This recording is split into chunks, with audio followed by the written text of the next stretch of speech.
Hello everybody and welcome back to the NEZ Outlaw channel. My name is Damon and today I wanted to talk to y'all about 5 JDM vehicles that I believe are going to increase in value in the near future. These are all just speculations and just my personal opinions on the Japanese car market.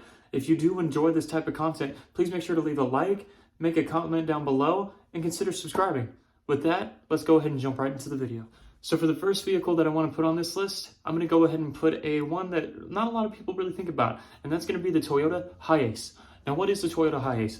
Toyota Hiace is a type of van. They only had in Japan. They never offered it here in the United States. I believe those are going to go up in value for 2 reasons. First reason being, vanning is becoming very, very popular here in the United States. A lot of people are converting other vans like Astro vans, Econolines, and things of that nature into overlanders and just campers. So I believe that the Hiace is going to be really high up in the value. The second reason is why too, is because it comes in many different types of drivetrains, engine types, and things of that nature. What I mean by that is you can get a Toyota Hiace with a diesel engine and a manual transmission, or you can get it with a petrol engine or a gas engine with a manual transmission or an automatic transmission as well. I believe that these are really going to go up in value very, very soon. And the reason why is just as I mentioned before, and also they just look really, really good. I know that sounds really strange, but just given the style and the retro in the 90s, everybody's coming back to the retro styling. I believe these are going to be really hot sellers very soon. The second vehicle that I believe is going to increase in value just in the JDM sector is going to obviously be the Skylines. R32s, R33s, R34s. I even think that the R31s and R30s are going to go up in value as well. And the reason why is just because of the name, Skyline. It's very iconic. A lot of people get drawn into those types of vehicles. They're just very well known for the RB20, the RB25, the RB26, so on and so forth. GTRs are already starting to go, they were up in value for a while, but now the Skyline market seems to be declining a little bit more for GTRs. GTSTs and GTTs have relatively been fairly obtainable, but what you're getting with a GTST or a GTT is typically an RB25 DE or DET, so naturally aspirated or turbocharged variant, and rear wheel drive, which makes a perfect drift car if you're getting into drifting, because I just barely found this out. A lot of R and S chassis have interchangeable parts. So let's say, for example, you have a spring or something that goes out. In theory, you should be able to swap an S chassis strut spring or something like that into an R chassis because most of the chassis components are interchangeable.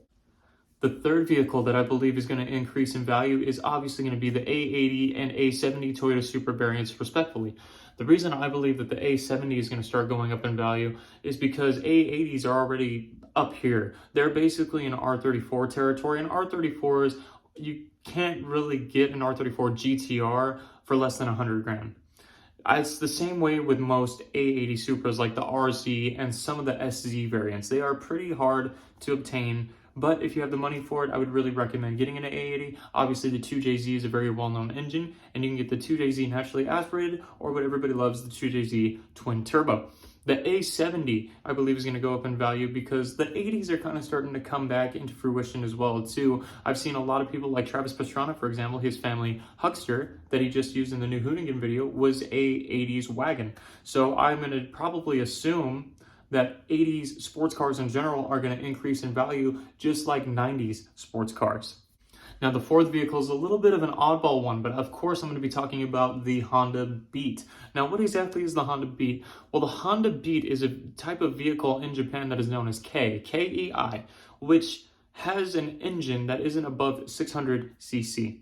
Now, what this means is these vehicles are very, very, very small, but they're so fun and really, really cool to look at. Of course, you have the AutoZen AZ1, the Nissan POW, and things of that nature. But I believe that the Honda Beat is going to go up in value so much more because it is just well sought out. And plus, you can get zebra seats. That's the only K car that I know of that actually offers zebra seats as a standard factory option. And last but not least, I do believe the fifth vehicle on this list that will increase in value, of course we're talking about the JDM sector, is going to be the S15. Now, why just the S15 and not the S13 and the S14?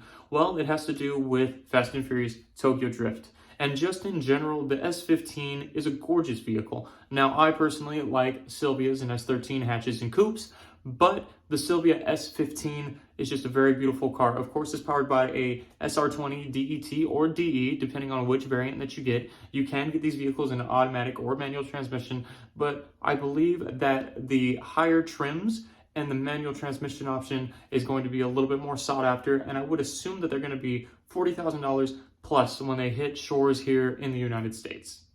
And there you have it. Those are just my opinions and just predictions on the 5 JDM vehicles that I believe are going to go up in value here in the near future.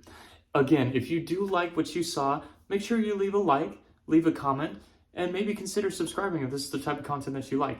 Once again, my name is Damon with NAZ Outlaws. Have an awesome day, and we'll see you in the next video.